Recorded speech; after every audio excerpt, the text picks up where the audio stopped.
இன்றைக்கி வந்து bread omelette வந்துட்டு போடலாம். அதுக்கு வந்து பார்த்திங்கன்னா ப்ரெட்டு வந்து ரொம்ப அப்படியே ஃப்ரெஷ்ஷாக கொடுத்துட்டாங்க. இப்போ நம்ம வந்து அதை கட் பண்ணி எடுத்துக்கலாம். எடுத்துகிட்டு நான் உங்களுக்கு காட்டுறேன். பாருங்கள், கட் பண்ணி எடுத்தாச்சு. இப்போ வந்து நம்ம வந்துட்டு ப்ரெட் ஆம்லெட் செஞ்சுக்கலாம். இப்போ 2 முட்டை வந்து இதில் கட் பண்ணி ஊற்றிக்கலாம். பாருங்கள், 2 முட்டை வந்து உடச்சி ஊற்றாச்சு. இதில் நல்லா வந்து கிளறிட்டு கொஞ்சமாக உப்பு போட்டு நல்லா கிளறிக்குங்க. இந்த மாதிரி வந்து கிளறி வச்சுங்க. பாருங்கள், தோசைக்கல் நல்லா வந்து காஞ்சிட்ருக்கு. இப்போ நம்ம வந்து கொஞ்சம் எண்ணெய் ஊற்றிக்கலாம்.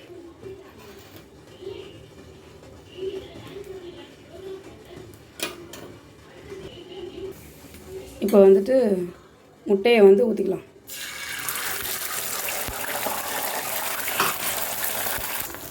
இப்போ ப்ரெட் வச்சுக்கலாம். இப்போது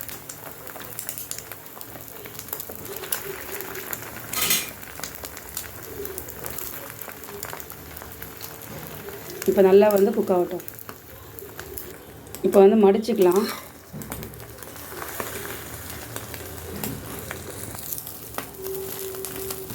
ஓரளவுக்கு இப்படியே அது கொஞ்சம் வந்து பாதி குக் பண்ணிவிடுங்க.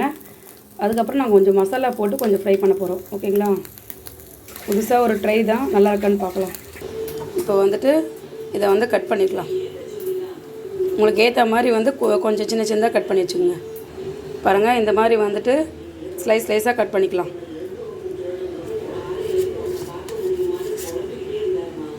பாருங்கள், இந்த மாதிரி வந்து கட் பண்ணிக்கலாம். இப்போ வந்து கொஞ்சமாக மசாலா போட்டு கொஞ்சம் வதக்கலாம். வாங்க. பாருங்கள், ஒரு கடாயில் கொஞ்சமாக எண்ணெய் ஊற்றிருக்கேன். இப்போ கடுகு கொஞ்சம் போட்டுக்கலாம். எண்ணெய் காய்ச்ச பிறகு இப்போ வந்து கடுகு போட்டுக்கலாம். இப்போ கட் பண்ணி வச்சுருக்க ப்ரெட்டை வந்து போட்டுக்கலாம். பாருங்கள், இதை போட்டு நல்லா கொஞ்சம் வதக்கிங்க. இப்போ சில்லி பவுடர் கொஞ்சோண்டு போட்டுக்கலாம். பெப்பர் பொடி கொஞ்சோண்டு போட்டுக்கலாம்.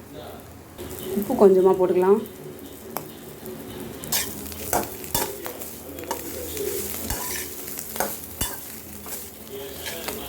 பாருங்கள், இந்த மாதிரி வந்து நல்லா ஃப்ரை பண்ணிவிட்டு காட்டுறேன் உங்களுக்கு.